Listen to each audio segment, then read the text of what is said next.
Praise the lord, హల్లెలూయా. దేవుని నామానికి మహిమ కలుగును గాక.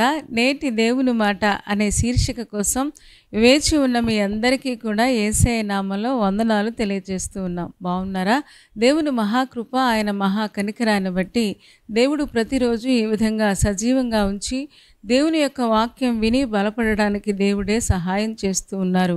ఆ గొప్ప దేవునికి మహిమ కలుగునుగాక. మరి ఈరోజు నేటి దేవుని మాటలో దేవుడు మనకివ్వబోతున్న మాటను ఒక్కసారి మనం చూద్దాం. కీర్తనల గ్రంథము 36వ దావీదు కీర్తన 8వ వచనం నేను చదువుతూ ఉన్నాను, మీరు కూడా ఒక్కసారి చూడండి. నీ మందిరము యొక్క సమృద్ధి వలన వారు సంతృప్తి నొందుచున్నారు, నీ ఆనంద ప్రవాహములోనిది నీవు వారికి త్రాగించుచున్నావు అని కీర్తనాకారుడు చాలా చక్కగా దేవుని మందిరం గురించిన మంచి మాటను ఆయన తెలియచేస్తూ ఉన్నాడు. దేవుని మందిరంలో దేవుడు ఉంటాడు. దేవుని మందిరంలోకి వెళ్ళేవారు దేవుని మందిరంలో దేవుని సమృద్ధి ఉంటుంది. సమృద్ధి అంటే మనకు ఎంత కావాలో అంతగా దేవుడు మనల్ని దీవిస్తాడు. ఏ విషయంలో మనకు న్యాయం జరగాలో దేవుడు ఆ విషయంలో న్యాయం జరిగిస్తానని దేవుడు చెప్పడం మనం చూస్తూ ఉన్నాం. నీ మందిరం యొక్క సమృద్ధి వలన అంటే మందిరంలో సమృద్ధి ఉంటుంది, మందిరంలో సంతృప్తి ఉంటుంది, మందిరంలో ఆనంద ప్రవాహము ఉంటుంది అని చెప్పడం మనం చూస్తూ ఉన్నాం. ఆ ఆనంద ప్రవాహం ఏమిటో కాదు, ఆ ఆనంద ప్రవాహము దేవుని యొక్క వాక్యమే. దేవుని యొక్క వాక్యం వింటూ ఉంటే ఆదరణ వస్తుంది, దేవుని యొక్క వాక్యం వింటూ ఉంటే నెమ్మది వస్తుంది. నా బాధలో నాకు ఇదే నెమ్మది కలిగిస్తుంది అని కీర్తనాకారుడైన దావీదు చాలాసార్లు చెప్పడం మనం విన్నాం. ఎందుకంటే దేవుని వాక్యమే మనకు సమృద్ధిని, సంతృప్తిని, ఆనందాన్ని అనుగ్రహించేది అని ఆయన చెప్పకనే చెప్తూ ఉన్నాడు. కానీ ఈ రోజున అనేక మంది దేవుని మందిరాన్ని నిర్లక్ష్య పెట్టడం మనం చూస్తూ ఉన్నాం. దేవుని మందిరం ఆదివారం వచ్చేటప్పటికల్లా ఏవో పనులు గుర్తిస్తూ ఉంటాయి. ఆదివారం వచ్చేటప్పటికల్లా వారమంతా మన కోసం మనం శ్రమ పడతాం. కానీ ఒక్కరోజు 2 గంటలు లేక 3 గంటలు ప్రభు సన్నిధిలో మనం ఉండలేకపోతూ ఉన్నాం. చాలామంది మందిరాన్ని వెళ్ళగలిగి కూడా ఒకవేళ నడవలేని పరిస్థితులలో మంచానికి పరిమితమై ఉంటే దేవుడు క్షమిస్తాడు, అందులో అనుమానం ఏమీ లేదు. ఎందుకంటే దేవుడు అందరి హృదయాలను ఎరిగి ఉన్న దేవుడు కదా. కానీ చాలామంది వెళ్ళే పరిస్థితులలో కూడా దేవుని మందిరాన్ని నిద్ర కోసమో లేకపోతే లోక సంబంధమైన పనుల కోసమో నిర్లక్ష్యం చేయడం మనం చూస్తూ ఉన్నాం. ఈ రోజున దేవుడు అదే చెప్తున్నాడు, మందిరాన్ని నిర్లక్ష్యం చేయకండి. మందిరానికి వెళ్ళే వాళ్ళందరికీ దేవుడు సమృద్ధిని దాచి ఉంచాడు. అంత మాత్రమే కాదు, మందిరానికి వెళితే ఏదో సంతృప్తి మన హృదయాన్ని ఆవరిస్తుంది, మనశ్శాంతి, నెమ్మది కలుగుతుంది అని మన లేఖనం ద్వారా నేర్చుకుంటూ ఉన్నాం. చూద్దామా ఒక్కసారి యోహాను సువార్త 10వ అధ్యాయము 10వ వచనం నేను చదువుతూ ఉన్నాను, మీరు కూడా ఒక్కసారి చూడండి. ఆయన చాలా చక్కగా చెప్తూ ఉన్నాడు. నేను గొర్రెలకు సమృద్ధి ఇస్తాను అని చెప్పడం మనం చూస్తూ ఉన్నాం. గొర్రెలకు మంచి కాపరిని అని చెప్తూ ఉన్నాడు. 10 వచనం నేను చదువుతూ ఉన్నాను, మీరు కూడా ఒక్కసారి చూడండి. అందులో రాయబడిన మాట, దొంగతనాన్ని, హత్యను, నాశనమును చేయుటకు వచ్చును గాని మరి దేనికిని రాడు. గొర్రెలకు జీవము కలుగుటకును అది సమృద్ధిగా కలుగుటకును నేను వచ్చి తినని మీతో నిశ్చయముగా చెప్పుచున్నాను అని యేసు ప్రభు వారు చాలా చక్కనైన మాట చెప్తున్నారు. గొర్రెలకు జీవం ఇవ్వడానికి అంటే జీవింపజేసే జీవింపజేసే బిడ్డలుగా మనం ఉండడానికి దేవుడు కృప చూపిస్తూ ఉన్నాడు. అంత మాత్రమే కాదు, గొర్రెలకు సమృద్ధినివ్వడానికి. ఏమంటే దేవుడు మాత్రమే సమృద్ధిని, సంతోషాన్ని, ఆనందాన్ని ఇచ్చే దేవుడే ఉన్నాడు. ఈ సంతోషాన్ని మనం అనుభవించాలంటే దేవుని ఆజ్ఞలు పాటించాలి. సమాజముగా కూడడం మీరు మానొద్దు అని చెప్పారు కదా. ఏమంటే అందుకని దేవుని మందిరానికి మనం వెళుతూ ఉంటే ఎంత బాగులేకపోయినా, ఒకవేళ కష్టమైనా, ఒకవేళ మందిరం ఎక్కలేకపోయినా మనం ఎక్కగలిగి దేవుని మందిరంలో కొంతసేపు మనం ఉండగలిగితే, గడపగలిగితే తప్పకుండా దేవుడు సమృద్ధిని, సంతోషాన్ని ఇస్తాడు. అది ఆరోగ్య సమృద్ధ, ఆర్థిక సమృద్ధ, లేకపోతే ఏ విషయంలో సమృద్ధి కావాలో తప్పకుండా ఆయన సమృద్ధి కలిగిన దేవుడు గనుక ఆయన ఉన్నవాడు గనుక మనల్ని దీవించే గొప్ప దేవుడై ఉన్నాడు. మందిరంలోకి వెళ్ళి మనం కనబడితే ఏమంటే దేవుడు ఆ ఆలయంలో ఉండి మనలందరినీ గమనించి మన యొక్క ప్రతి అవసరాన్ని తీర్చే గొప్ప దేవుడై ఉన్నాడు. సమూయేలు రాసిన మొదటి గ్రంథము చూద్దామా ఒక్కసారి, 1వ అధ్యాయము 3వ వచనం నేను చదువుతూ ఉన్నాను, మీరు కూడా ఒక్కసారి చూడండి. అందులో రాయబడిన మాట ఏంటి అంటే, ఎల్కానా కుటుంబానికి ఒక మంచి అలవాటు ఉంది. ఏమండి, ఆ రోజుల్లో దేవుని మందిరం ఇంటి పక్కనే కాదు, లేకపోతే 2-3 మైళ్ళు కాదు, బస్సులు లేవు, ఏమీ లేవు. అలాంటి పరిస్థితుల మధ్యలో ఎల్కానా కుటుంబానికి వాళ్ళకు వాడుక ఏంటి అంటే 1వ అధ్యాయము 3వ వచనం చదువుతున్నాను. ఇతడు అంటే ఎల్కానా షిలోహునందున్న సైన్యములకు అధిపతియగు యెహోవాకు మొక్కుటకును బలి అర్పించుటకును ఏటేటా తన పట్టణము విడిచి అచ్చడికి పోవుచుండెను. చాలామంది చరిత్రకారులు చెప్తూ ఉంటారు, ఏమంటే వీరున్న ప్రాంతానికి ఒకవేళ 3000 కిలోమీటర్ల పైన దూరం ఉంటుందంట. అయినా సరే వాళ్ళకి వాడుక ఏంటి అంటే ఏటేటా ఏడాదికి ఒక్కసారి తన కుటుంబం అంతా కూడా దేవుని మందిరంలో కనిపించాలని ఏటేటా అచ్చటికి పోవుచుండెను. ఎంత మంచి కుటుంబమో కదా. ఈరోజున మన కుటుంబాలన్నీ కూడా అలాగా దేవుని మందిరంలో ఎప్పుడెప్పుడు కనిపించాలో అప్పుడు మన కుటుంబాలు చక్కగా మన పిల్ల పాపలతో ఉండగలిగితే ఎంత అద్భుతమైన దీవెనలు మన కుటుంబానికి దేవుడు అనుగ్రహిస్తాడు కదా. వాళ్ళు వెళుతూ ఉన్నారంట. వెళుతూ ఉండగా వారి జీవితంలో జరిగింది మన అందరికీ తెలుసు. ఒక్కసారి గుర్తు చేస్తాను. 16వ వచనం కూడా అదే అధ్యాయము 16వ వచనం అలాగే 17వ వచనం చదువుతున్నాను. నీ సేవకురాలనైన నన్ను పనికి మాలిన దానిగా ఎంచవద్దు. అత్యంతమైన కోప కారణమును బట్టి బహుగా నిట్టూర్పులు విడుచుచు నాలో నేను దీని చెప్పుకొనుచుంటిని అనను. అంతటా ఏలి, నీవు క్షేమముగా వెళ్ళుము, ఇశ్రాయేలు దేవునితో నీవు చేసుకున్న మనవిని ఆయన దయచేయునుగాక అని ఆమెతో చెప్పగా, హన్నాకి పిల్లలు లేరు. ఏమండి, హన్నాను తన సవతి అయిన పెనిన్న రోజు విసిగిస్తూ ఉంది, చిరాకు పుట్టిస్తుంది, మాటి మాటికి ఆందోళన కలిగిస్తుంది, మాటల చేత బాధిస్తూ ఉంది. ఇవన్నీ విన్న హన్నా ప్రతిరోజు ఈ బాధ అనుభవిస్తుంది. ఏమన్నా అనుభవిస్తున్న ఈ హన్నా దేవుని మందిరాన్ని నిర్లక్ష్యం చేయలేదు. సాధారణంగా గర్భఫలం లేకపోతే దేవుని మందిరానికి ఎందుకు వెళ్ళాలి, దేవుడు నన్ను దీవించలేదు కదా అని డిప్రెషన్లోకి వెళ్ళలేదు. కానీ ఎల్కానాతో పాటుగా తనకున్న పరిస్థితిని బట్టి లేకపోతే తనకున్న ఆ వాడుకను బట్టి వాళ్ళందరూ కలిసి దేవుని మందిరానికి వెళ్ళారంట. దేవుని మందిరంలో దైవజనుడు ఉంటాడు. దైవజనుడు అంటున్నాడు, ఇశ్రాయేలు దేవుడైన యెహోవా నీవు చేసుకున్న మనవిని తప్పకుండా దయచేయునుగాక అని బలపరచడం మనం చూస్తూ ఉన్నాం. ఎందుకంటే దైవజనుడు మనల్ని బలపరుస్తారు కదా. దేవుని మందిరంలో ప్రవక్తలు ఉంటారు, దేవుని మందిరంలో దైవజనులు ఉంటారు. ఏమండి, మనల్ని బలపరిచే ఆ దేవుని మాటలు అక్కడ చెప్తారు.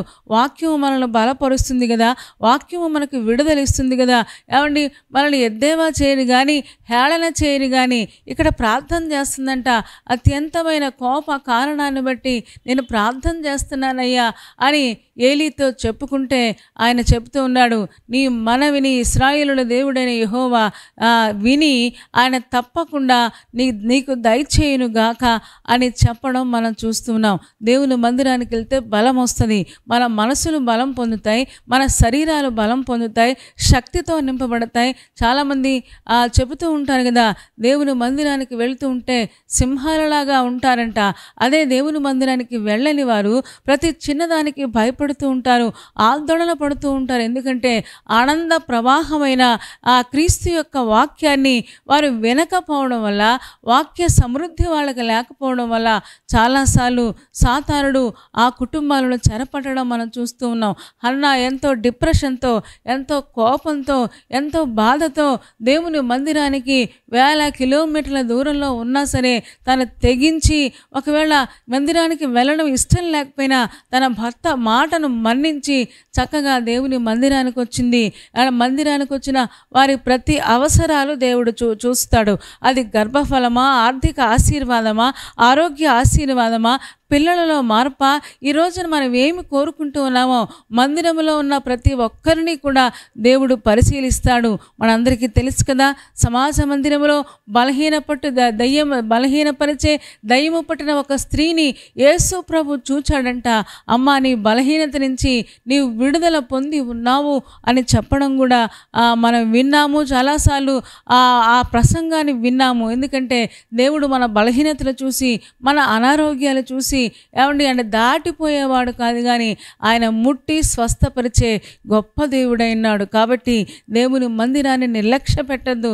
ఈ రోజున ఎగ్జామ్స్ కానివ్వండి, లేకపోతే లోక సంబంధమైన దేనికైనా ఇంటర్వ్యూలు కానివ్వండి, అన్నీ ఆదివారం మాత్రమే పెడుతూ ఉన్నారు. చాలాసార్లు అనిపిస్తూ ఉంటుంది, మన ప్రియమైన యవనస్తులు అనేక మంది ఈ అవకాశాన్ని ఉపయోగించుకోకుండా సాతానుడు ఏదో వలవేసినట్టుగా కరెక్ట్గా ఆదివారం వచ్చేటప్పటికే చాలాసార్లు ఎగ్జామ్స్ రాయాల్సి వస్తుంది, లేకపోతే ఇంటర్వ్యూలకు వెళ్ళాల్సి వస్తుంది. వెళ్ళొద్దు అని నేను చెప్పటం లేదు, కానీ అదే సమయంలో దేవుని మందిరానికి మనం ప్రాధాన్యత ఇవ్వగలిగితే, అదే సమయంలో ఏ సమయం అయితే కొంచెం వెసులుబాటు కలిగిందో ఆ సమయాన్ని ఉపయోగించుకొని దేవుని మందిరానికి వెళ్ళి ప్రార్థించగలిగితే మన జీవితంలో సంతృప్తిని, ఆనందాన్ని దేవుడు అనుగ్రహిస్తాడు అని అనడంలో అతిశయోక్తి ఏమీ లేదు. హన్నాకి దేవుడు గర్భాన్ని తెరిచాడు, ఆ సమృద్ధిని, ఆనందాన్ని, సంతృప్తిని ఇచ్చాడు. ఎంత అద్భుతమైన విషయమో కదా. చూద్దాం ఇంకా కీర్తనల గ్రంథము 122వ కీర్తన 5వ వచనం కూడా నేను చదువుతున్నాను. అక్కడ యెహోవా మందిరానికి వెళదామని జనులు నాతో అరినప్పుడు నేను చాలా సంతోషించాను అని దావీదు అంటాడు. దావీదుకి దేవుని మందిరం అంటే ఎంత ఇష్టమో, అనుదినము నీ గడప దగ్గరనే కనిపెట్టుకుంటానయ్యా, నీ మందిరంలో ఉంటాను అని చాలాసార్లు దేవునితో మాట్లాడినట్టుగా కూడా మనం చూస్తూ ఉన్నాం. ఈ 122వ కీర్తనలో యెహోవా మందిరానికి వెళదామని జనులు నాతో అనంగానే నాకెంతో సంతోషం వచ్చింది. ఎందుకంటే దేవుని మందిరంలో సమృద్ధి ఉంది, దేవుని మందిరంలో దేవుణ్ణి కలుసుకోవచ్చు, దేవుని మందిరంలో బలపరిచే దేవుని యొక్క వాక్యం ఉంది కనుక వెళదామంటే నాకు సంతోషం వస్తుంది. కానీ ఈ రోజున అనేక మంది దేవుని మందిరం అంటే చాలామంది నిర్లక్ష్య పెట్టడం, నీరసంగా మాట్లాడడం మనం చూస్తూ ఉన్నాం. వారమంతా యాక్టివ్గా ఉంటారు, కానీ ఆదివారం వచ్చేటప్పటికే చాలామంది ఆ రోజే నిద్రపోవాలని, ఆ రోజే పనులన్నీ చేసుకోవాలని, ఆ దేవుడి కోసం మనం ఉపయోగించాల్సిన ఆ ఒక్క రోజును మన కోసం మనం ఉపయోగించుకుంటే మరి మనకు సంతృప్తి ఎలా వస్తుంది, మనకు ఆనందం ఎలా వస్తుంది, మనకు సమృద్ధి ఎలా వస్తుంది. ఇక్కడ అంటూ ఉన్నాడు 122వ కీర్తన 5వ వచనం చదువుతున్నాను. అచ్చట న్యాయము తీర్చుటకై సింహాసనములు దావీదు వంశీయుల సింహాసనములు స్థాపింపబడి ఉన్నవి అని చెప్తున్నాడు. అచ్చట అంటే దేవుని మందిరములో న్యాయము తీర్చుటకై అక్కడ సింహాసనం ఉంది, కృపా సింహాసనం ఉంది. దేవుని యొక్క సింహాసనము దేవుని మందిరములో వేయబడి ఉంది. అక్కడ న్యాయం తీర్చే గొప్ప దేవుడు ఉన్నాడు. ఈ రోజున ఎవరికైనా న్యాయం జరగాల? హన్నాకి న్యాయం జరిగింది. పెనిన్నా విషయంలో పెనిన్నా చాలాసార్లు విసిగించింది, ఆందోళన కలిగించింది, చిరాకు కలిగించింది, తన మనస్సును పాడు చేసింది. అక్కడ అంటది హన్నా, దేవా నాకు న్యాయం తీర్చవా? షిలోహు మందిరానికి వెళ్ళి అడిగితే ఏమంటే అక్కడ న్యాయము తీర్చడానికి ఒక పెద్ద సింహాసనం ఉంది. ఆ ఆకాశము నా సింహాసనము, భూమి నా పాదపీఠం అని చెప్పిన ఆ గొప్ప దేవుడు అక్కడ సింహాసనాసీనుడై ఉన్నాడు. ఏమండి అక్కడ దేవుడు మనకి న్యాయాన్ని తీరుస్తాడు. మన బంధువులకు మనకు మధ్య ఈరోజున కోర్టు కేసులు, అన్యాయపు ఆక్రమణలు, ఈరోజు ఎంతోమంది నిందను అనుభవిస్తూ ఉన్నారు కదా, బాధ అనుభవిస్తూ ఉన్నారు కదా. దేవుని మందిరానికి వచ్చి చూడండి. దేవుని మందిరానికి వస్తే తప్పకుండా దేవుడు న్యాయాన్ని తీరుస్తానని దేవుడు వాగ్దానం చేస్తున్నాడు. యెహోవా మందిరానికి వెళదామంటే నాకెందుకు సంతోషమో తెలుసా అని దావీదు అంటున్నాడు. అక్కడ న్యాయం తీర్చడానికి సింహాసనాలు ఉన్నాయి, దావీదు వంశీయుల సింహాసనములు స్థాపింపబడి ఉన్నవి అని చెప్పడం మనం చూస్తూ ఉన్నాం. న్యాయం తీర్చే దేవుడు ఉన్నాడు. ఈ రోజున నీకు ఏ విషయంలో న్యాయం కావాలి? మీ పిల్లల విషయంలో న్యాయం జరగాలని నువ్వు కోరుకుంటూ ఉన్నావా? తప్పకుండా దేవుని మందిరాన్ని విడిచిపెట్టద్దు. దేవుని మందిరానికి వస్తే గర్భఫల సమృద్ధి, లేకపోతే ఈ రోజున ఆర్థిక సమృద్ధి, అనారోగ్యాల నుంచి విడుదల దేవుడు తప్పకుండా మనకు అనుగ్రహిస్తాను అని దేవుడు వాగ్దానం చేస్తూ ఉన్నాడు.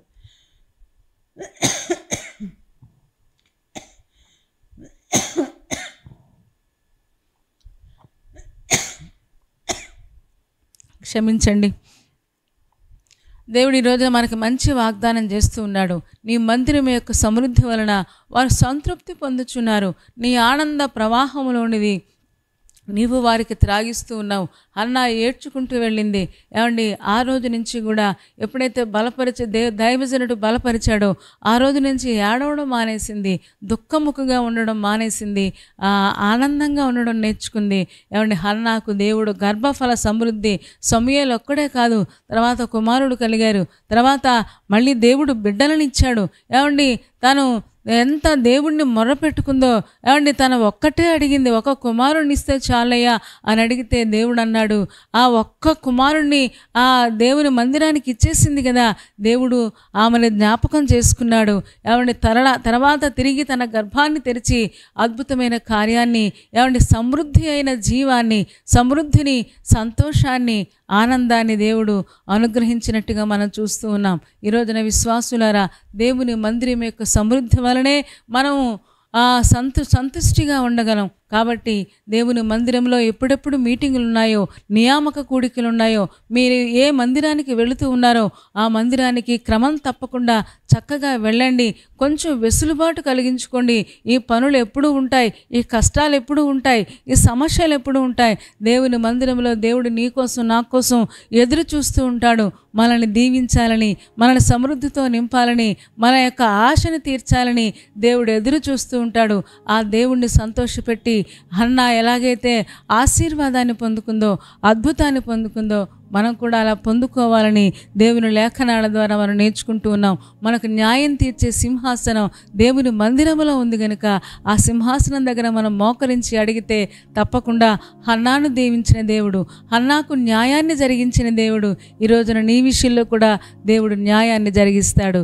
మరి అలా చేయడానికి పరిశుద్ధాత్మ దేవుడు మనందరికీ సహాయం చేయునుగాక. తలలు వంచండి, కళ్ళు మూసుకోండి, చిన్న మాట ప్రార్థన చేద్దాం. పరిశుద్ధుడా, ప్రేమ కలిగిన మా తండ్రి, నీ పాదాలకు వందనాలు, స్తోత్రాలు చెల్లిస్తూ ఉన్నాం. నువ్వెంత మంచి దేవుడవు, ఎంత ప్రేమ కలిగిన దేవుడవు నాయన.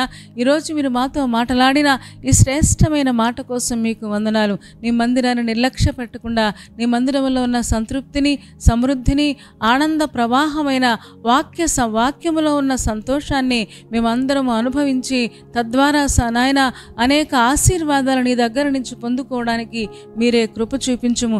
ఎవ్వరు నాయన, యవనస్తులు కానీ పిల్లలు కానీ నిర్లక్ష్య పెట్టకుండా మీరే సహాయము చేయము తండ్రి. దేవా, నీ మందిరంలో నువ్వు ఎదురు చూస్తూ ఉంటావు కనుక నీ దగ్గరకు వచ్చి నాయన నిన్ను సంతోషపెట్టి నీలో ఉన్న ప్రతి ఆశీర్వాదాన్ని మేము పొందుకోవడానికి మీరే కృప చూపించుము. చేరివచ్చిన ఒక్కొక్క విశ్వాసిని దీవించుము. వారు ఏ అవసరతలో ఉన్నారో అవసరాలన్నీ మీరు తీర్చండి. పెళ్లి రోజు, పుట్టినరోజు జరుపుకుంటున్న వారిని జ్ఞాపకం చేసుకోండి, నిండారులుగా దీవించుము. ఎగ్జామ్స్ రాస్తున్న వారిని, ఇంటర్వ్యూలకు వెళుతున్న వారికి సఫలత మీరు దయచేయము. రేపటి దినం కోసం మమ్మల్ని సిద్ధపరచండి. యేసయ్య నామములో ప్రార్థించి వేడుకొనుచున్నాము తండ్రి. ఆమేన్. ఆమేన్ చెప్పారు కదా అందరూ. చాలా సంతోషం. చాలా ఓపికగా, శ్రద్ధగా దేవుని యొక్క వాక్యాన్ని మీరు వింటూ ఉన్నారు. మిమ్మల్ని బట్టి మేము కూడా సంతోషిస్తూ ఉన్నాం. కార్యక్రమం మీకు నచ్చితే లైక్ చేయండి, షేర్ చేయండి. అంత మాత్రమే కాదు, కామెంట్ కూడా పెట్టండి. ఇంకా ఈ ఛానల్ని సబ్స్క్రైబ్ చేసుకోకపోతే డాక్టర్ స్పర్జన్ యూట్యూబ్ ఛానల్ని సబ్స్క్రైబ్ చేసుకోండి. తద్వారా నోటిఫికేషన్స్ అన్నీ వస్తాయి. మా కార్యక్రమాలన్నీ మీరు చూడొచ్చు. సరేనా అండి? దేవుని చిత్తమైతే మరలా రేపు ఉదయం మళ్ళీ కలుసుకుందాం. అప్పటి వరకు దేవుని మహాకృప మనందరికీ తోడే ఉండును గాక. ఆమేన్. ఆమేన్.